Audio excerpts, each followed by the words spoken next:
You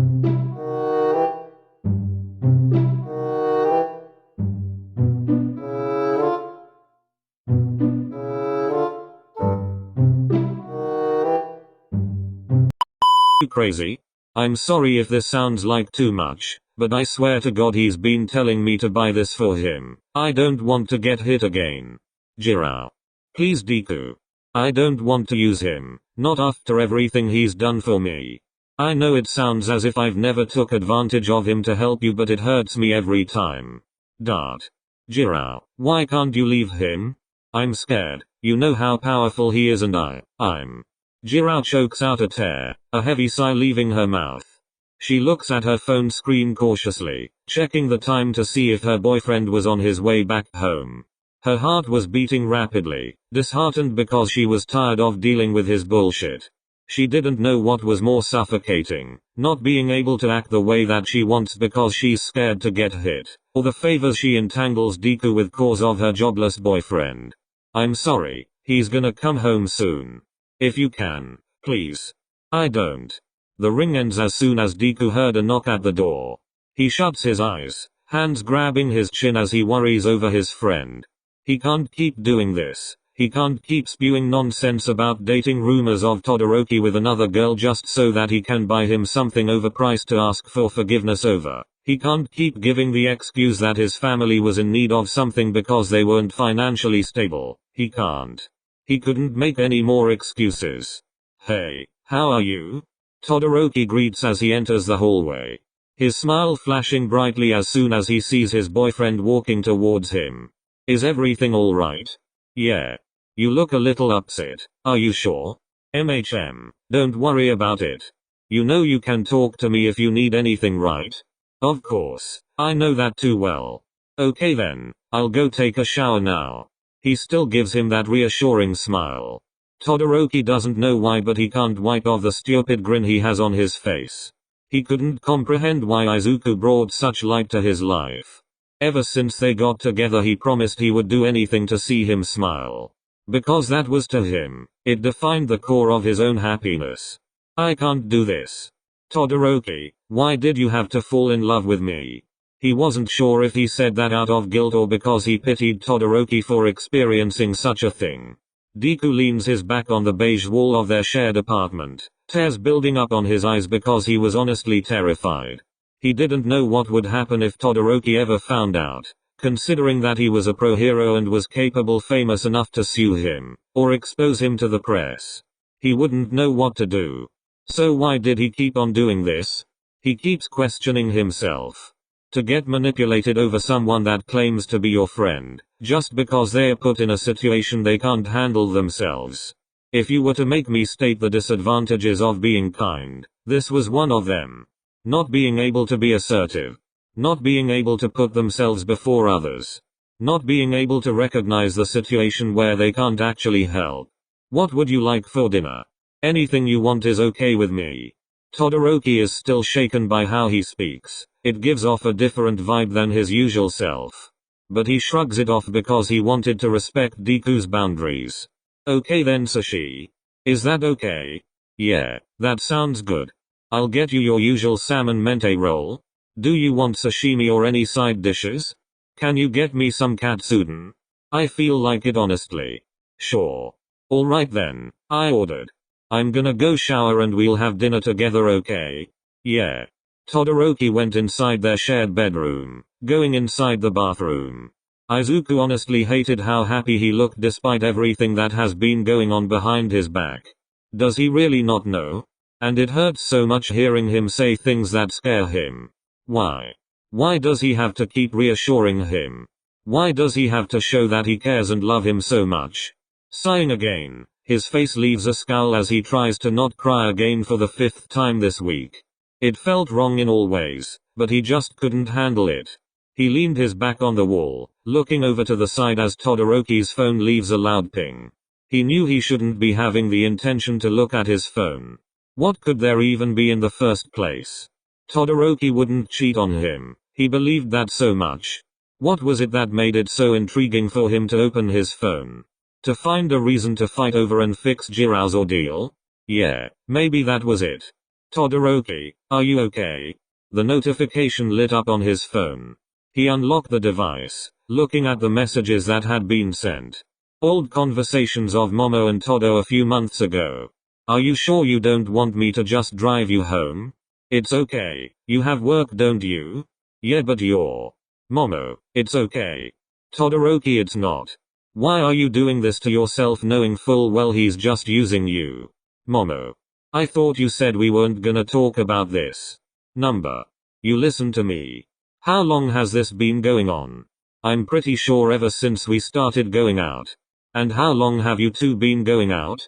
Almost a year now. 12 fucking months Todoroki. Or is this a way to flex that you're just successful? Crap I didn't mean that. I know you're mad. Oh you're not wrong. I am mad. You don't know how mad I am. At both these stupid people who can't do things like a civilized and sane human being would do. I can't do anything about it. Why can't you confront him? I love him. Even if he's just using you. Even if he's just using me. Hey. Momo. Do you think he's a gold digger? Todoroki, do you want me to be honest with you or sympathize with you? I don't know. Yes. Todoroki, he's a gold digger. No he's not. Fucking hell. Then why doesn't he ever wear the things I buy for him? I don't know how to answer that. I checked Momo. You only heard me saying a couple sentences about the situation. I was drunk. I wasn't in the right state of mind forcing this to yourself. He was forced to do this okay? What do you mean forced? All those times he tried to give the excuse that he needed money wired to him because his family wasn't financially stable. All those times when he picks up a fight over a dating rumor just so that I can spoil him with luxury goods for me to convince him that I love him. They were all forced. A put-up act. He has a friend. Her name is Jirao. Apparently she has an abusive boyfriend and she can't escape out of his hands because I don't know. I don't fucking know how abusive relationships work. But she's scared shitless. She's jobless, and her boyfriend has been demanding her things for himself.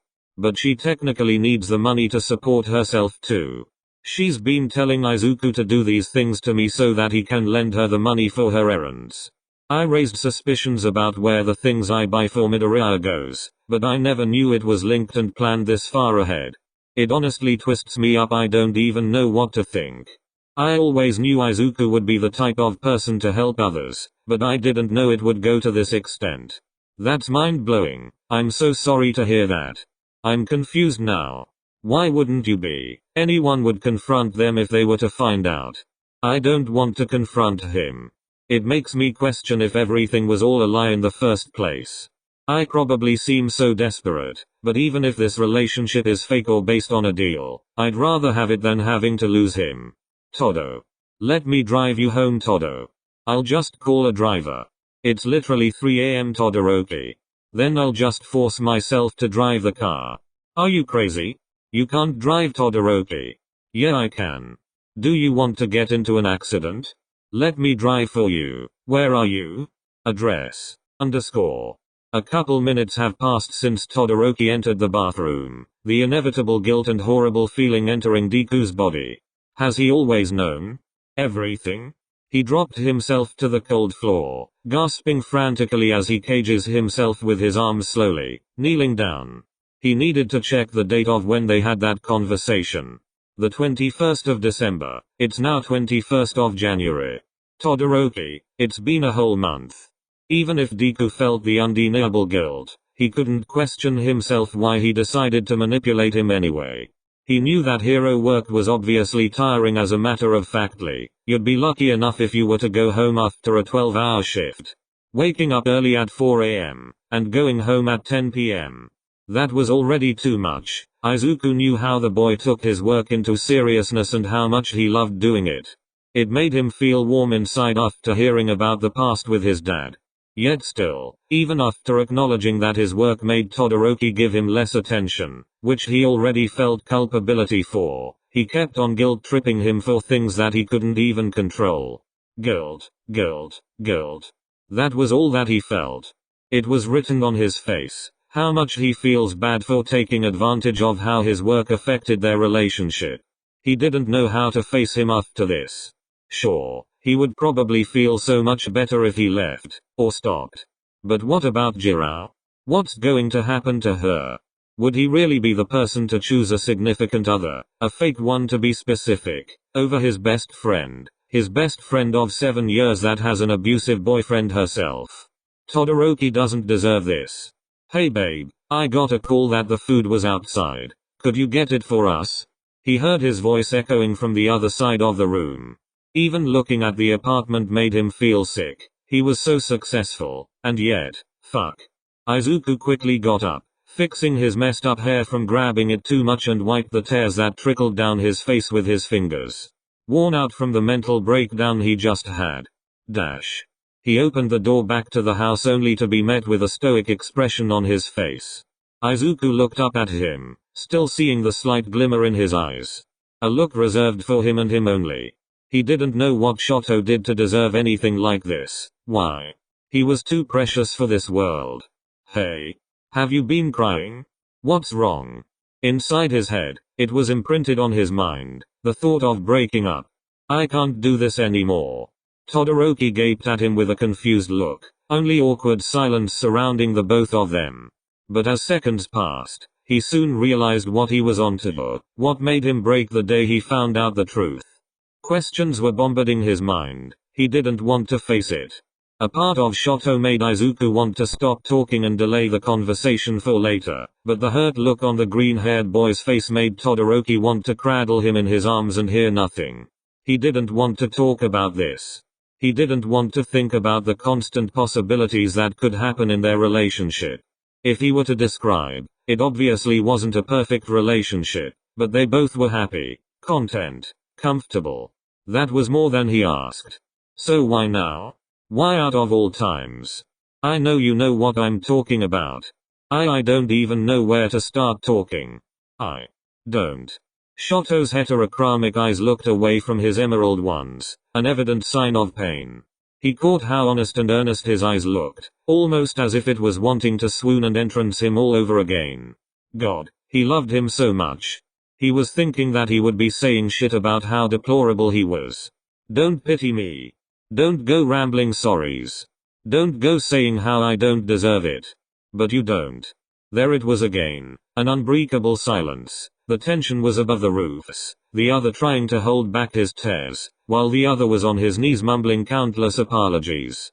Heaving another sigh, his gaze flickers to Izuku, almost wanting to smile sarcastically because the pain was too much to endure. It makes me happy that you're crying about this. Izuku didn't know if Todoroki had lost his mind, but he kept the eye contact and lured into his dominating presence. Surely the Todoroki he knew wouldn't be in his way to say something like this. His mind was all over the place, head constantly shaking, fingers clutching and fidgeting, as his lungs shake up a little, making it agonizing to even breathe. It shows that you care. I've always doubted myself whether I was good enough or not. I know I'm not the best, but I love doing my job. You know how it makes me happy. I wasn't surprised when I found out. Maybe my expectations for myself were right. And it makes me laugh, because then I realize how much I lost myself in trying to please people. He lets out a chuckle, sniffling his nose as he sits down quietly. Todoroki's palms covered his face, fingers slowly scrunching the top of his head as he lets out the most inaudible. Why? Why did you do it? Why did you choose to break my heart when you know you're inside it? He was tired now, quickly getting up and walking limply to their shared bedroom. His tears were still trickling down his eyes, unaware of how the situation would ascend to her. Is he really going to leave? Again, Todoroki didn't want to think about it. Maybe if he just pushed himself to work even harder, it would get him distracted from everything that was happening. That's what he wanted to do. He didn't want to go and spend the nights pondering about his own worth because of something that wasn't his fault from the start. I know you hate me. And you have every right to. You can sue me. I'll take everything. Just please don't bring Jirao into this. It's not her fault. Maybe it is, but I can't keep doing this to you anymore. I don't hate you. I knew about everything. How did you find out? You don't delete your texts. Your phone password is my birthday. I'm not going to sue you. Everything I have is technically yours, and I chose to give you things. It's yours. You can have anything you want if it makes you happy. But it doesn't make me happy. It breaks me. It breaks me to make you think that I'm only with you for these things, a materialistic aspect. But you're so much more than that, as a person, as a lover, as a hero. You're so much more than that.